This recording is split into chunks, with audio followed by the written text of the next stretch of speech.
Assalamualaikum warahmatullahi wabarakatuh. Sebuah kisah yang cukup masyhur dan melegenda ialah kisah petualangan Baluqiyah yang mencari Nabi Muhammad SAW. Kisah ini sangat menarik sebab dikabarkan Baluqiyah telah berkeliling dunia dan menemukan banyak hal-hal aneh di luar akal manusia. Namun sahabat beriman, perlu diingatkan bahwa kisah ini adalah kisah Israiliyat yang tidak bisa dijadikan sandaran. Jadi cukup dijadikan pengetahuan dan diambil hikmahnya saja. Ats-Sa'labi mengisahkan lelaki yang bernama Isa. Dia dari kalangan Bani Israel. Isa merupakan salah satu ulama yang biasa membaca kisah terdahulu. Dari kitab-kitab itu, dia menemukan sifat-sifat Nabi Muhammad SAW. Semua sifat Muhammad ditulis dalam sebuah lembaran dan disembunyikan di dalam sebuah peti yang terkunci. Kuncinya dia sembunyikan di tempat yang tidak pernah diperhatikan. Isa memiliki anak bernama Baluqiyah. Menjelang wafatnya, dia berwasiat kepada Baluqiyah agar dia menjadi hakim di kalangan Bani Israel setelahnya. Setelah beberapa lama ayahnya meninggal, tiba-tiba dia melihat sebuah peti. Peti itu didapatkannya terkunci. Dia tanyakan peti itu kepada ibunya. Ibunya menjawab, "Aku tidak tahu apa yang ada di dalam peti ini dan tidak tahu di mana kuncinya." Maka dari itu, gembok peti itu dihancurkan oleh Baluqiyah dan berhasil membuka petinya. Di dalam peti itu, dia melihat ada lembaran yang bertuliskan sifat Rasulullah SAW. Dari lembaran itu, Baluqiyah juga mengetahui Muhammad akan menjadi penutup para nabi dan rasul, serta surga diharamkan bagi para nabi, sehingga dia dan umatnya masuk terlebih dahulu. Setelah selesai membacanya, dia membawa lembaran tersebut kepada ulama Bani Israel. Tak kala mendengar sifat Muhammad SAW, mereka berkata kepada Baluqiyah, "Bagaimana bapakmu mengetahui hal ini, tetapi dia tidak memberitahu kepada kami? Demi Allah, seandainya bukan karena engkau, pasti kuburannya akan kami bakar." Karena Isa telah menyembunyikan berita tentang junjungan para rasul ini. Baluqiyah pun akhirnya memilih untuk beranjak dari kampungnya. Dia pamit kepada ibunya dan berjanji tidak akan kembali hingga dirinya bertemu Muhammad SAW. Dengan memantapkan keyakinan dan niat tulus, Baluqiyah melangkah tanpa adanya petunjuk pasti di mana Muhammad berada. Baluqiyah memulai pengembaraannya. Petualangan yang sesungguhnya membawa dirinya menemukan wilayah yang tak pernah terbesit di benaknya. Tibalah Baluqiyah dalam sebuah jazirah arah atau tempat. Di sana terdapat ular besar dan dia berkata, "Tidak ada Tuhan kecuali Allah dan Muhammad adalah utusannya." Lalu Baluqiyah pun mengucap salam. Kelompok ular itu bertanya kepada Baluqiyah, "Dari golongan mana engkau?" Baluqiyah pun menjawab, dirinya berasal dari kaum Bani Israel dan menanyakan di mana Muhammad sekarang. Namun sayangnya, ular itu tidak memberikan jawaban. Dan ternyata ular yang ditemuinya itu ialah ular yang berkuasa atas semua ular yang berada di bumi. Andai si ular penjaga itu tak mengawasinya, ular akan bergerak dan mengancam umat manusia. Perjalanan panjang Baluqiyah membuatnya tak menemukan pemukiman manusia. Bertemu ular berukuran besar dan mampu berbicara membuatnya bingung. Namun rasa takjub itu dibuangnya jauh-jauh. Dirinya fokus untuk bertemu Muhammad. Perjalanan panjang dengan sederet keanehan tak berhenti dari situ. Perjalanan Baluqiyah pun terus berlanjut. Baluqiyah menghitung sudah 7 lautan telah dilalui, dan itu dilaluinya dengan menempuh perjalanan bertahun-tahun. Hingga dirinya pun kembali tiba dalam sebuah jazirah yang aneh. Di sana terdapat pohon kurma dari emas. Apabila matahari muncul menyinarinya, maka ia mengeluarkan sinar seperti kilat, sehingga tidak ada mata yang mampu untuk melihatnya karena kuat sekali kilauannya. Di jazirah ini juga ada pepohonan yang besar buahnya. Baluqiyah mengulurkan tangannya untuk mengambil buah dari salah satu pohon tersebut. Tiba-tiba pohon itu menyeru, "Menjauh dariku, hai Kati yang suka bersalah." Baluqiyah pun mundur dan duduk. Di tengah kebingungan dan sulitnya menjelaskan situasi yang dialaminya, kini tiba-tiba ada satu rombongan turun dari langit. Di tangan mereka ada pedang terhunus. Ketika mereka melihat Baluqiyah, mereka berkata, "Bagaimana engkau bisa sampai ke tempat ini?" Baluqiyah hanya memandang takjub. Beberapa saat dia berkata, "Saya dari Bani Israel, nama saya Baluqiyah. Lalu siapakah kalian?" Mereka menjawab, "Kami adalah kaum jin yang beriman. Asalnya kami berada di langit, kemudian Allah menurunkan kami ke bumi. Kami diperintahkan untuk memerangi jin kafir di muka bumi. Sekarang kami akan memerangi mereka." Baluqiyah pergi meninggalkan mereka. Tiba-tiba ada malaikat yang besar. Postur tubuhnya sedang berdiri. Tangan kanannya ada di timur, sedangkan tangan kirinya ada di barat. Lalu malaikat itu berkata, "Tidak ada Tuhan kecuali Allah dan Muhammad adalah utusan Allah. Balukia mendekati dan mengucapkan salam kepadanya. Malaikat itu pun bertanya kepada Balukia, "Siapakah engkau?" "Aku adalah seorang laki-laki dari Bani Israel. Aku pergi dalam rangka mencari penutup para nabi." "Lalu siapakah engkau?" jawab Balukia. Malaikat itu kemudian menjawab, dirinya ditugaskan Allah mengurusi gelapnya malam dan terangnya siang.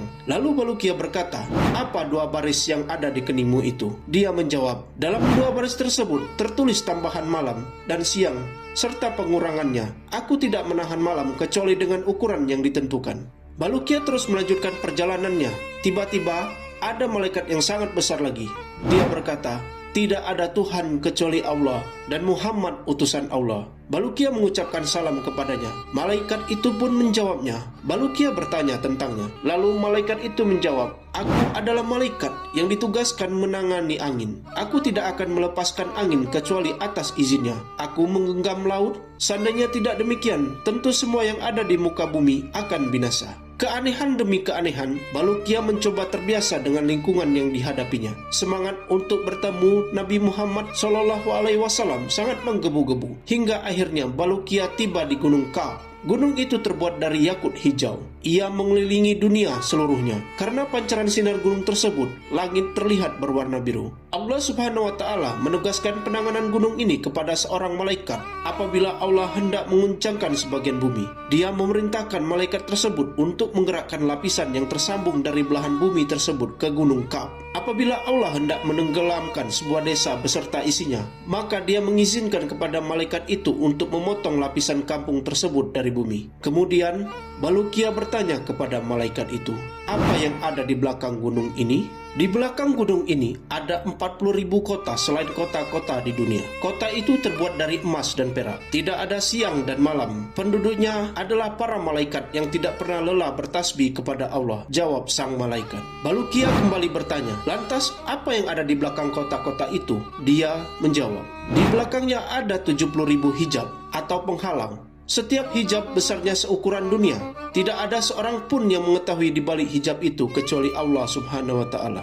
Balukia pun meninggalkan malaikat itu. Dia melanjutkan perjalanannya hingga sampai ke sebuah gunung. Di sana ada malaikat-malaikat yang rupa mereka seperti kijang. Balukia mengucapkan salam kepada mereka. Mereka pun membalasnya. Balukia bertanya kepada mereka, "Siapakah kalian?" "Kami adalah sebagian malaikat Allah. Di sini kami beribadah kepada Allah semenjak kami diciptakan," jawab si malaikat. Lalu Balukia bertanya kepada mereka tentang gunung besar yang menghadap kepada mereka, yang menyinarkan cahaya seperti matahari. Lalu malaikat menjawab, "Itu adalah gunung dunia yang terbuat dari emas. Semua logam emas yang ada di bumi bersumber darinya." Balukia meninggalkan mereka. Dia melanjutkan perjalanannya hingga sampai ke sebuah laut yang luas. Di sana ada dua ikan yang sangat besar. Dia mengucapkan salam kepada mereka dan mereka pun membalasnya. Keduanya bertanya kepada Balukia, "Siapa engkau, hai makhluk Allah?" Lalu Balukia menjawab, "Aku Balukia dari Bani Israel. Aku datang dalam rangka mencari Muhammad, penutup para nabi." "Apakah kalian memiliki sesuatu yang bisa aku makan?" tanya Balukia. Atas izin Allah, kedua ikan itu memberinya roti. Dimakannya roti itu, dan setelahnya Balukia tidak merasa lapar lagi.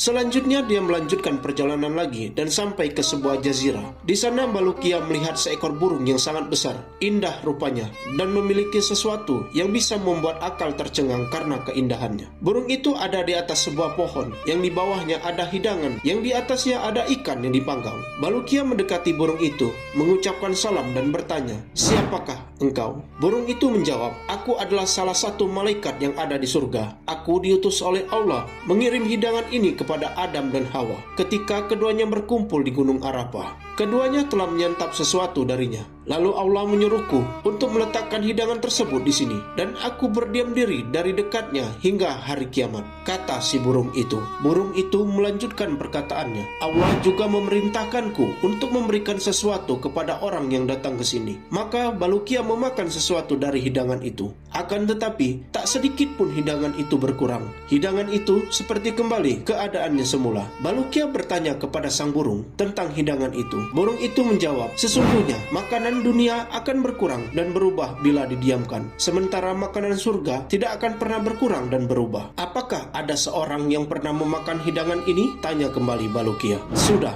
Sesungguhnya Khidir Abdul Abbas terkadang datang ke sini dan memakan hidangan ini. Setelah itu dia pergi lagi, jawab si burung. Mendengar itu, Bulukiya memutuskan diri tinggal di tempat untuk bertemu Khidir, berkumpul bersamanya dan menanyakan berbagai hal kepadanya. Pada suatu hari, ketika Bulukiya sedang duduk, tiba-tiba Nabi Khidir alaihi salam mendatanginya dengan mengenakan pakaian putih. Bulukiya berdiri menyambut dan mengucapkan salam kepadanya. Nabi Khidir alaihi salam membalasnya. Bulukiya berkata, "Wahai Abdul Abbas, aku telah berpergian dalam rangka mencari Nabi akhir zaman. Hingga akhirnya aku sampai ke tempat ini. Aku diam di sini menunggu kedatanganmu agar engkau memberitahuku tentangnya." Maka Nabi Khidir alaihi salam menjawab, "Hai Bulukiya, sesungguhnya Nabi akhir zaman tidak akan muncul saat ini, dan engkau tidak akan bertemu dengannya sekarang ini. Hai Bulukiya, tahukah engkau berapa jarak antara kamu dengan ibumu?" Tanya Khidir kembali. Bulukiya menjawab, "Tidak tahu." Khidir berkata, "Jaraknya adalah jarak tempuh 50 tahun. Maukah aku letakkan kamu di hadapan ibumu?" Kata Khidir. Bulukiya mengiyakan dan Khidir pun menyuruhnya untuk memejamkan mata.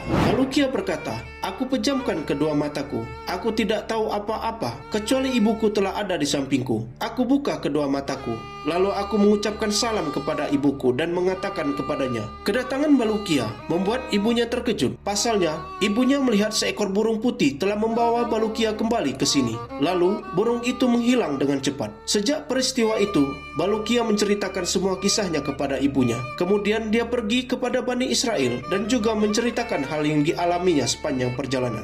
Dia ceritakan kepada Bani Israel dan semua keajaiban yang dilihatnya. Perkataan Bulukiya selama menempuh perjalanan puluhan tahun juga diabadikan oleh Bani Israel dalam sebuah catatan. Menurut sebuah riwayat, Bulukiya dianugerahi usia yang panjang, yaitu berumur 1000 tahun. Sahabat beriman, semua yang baik datangnya dari Allah Subhanahu wa Ta'ala. Apabila ada kesalahan, mohon dimaafkan. Wassalamualaikum warahmatullahi wabarakatuh.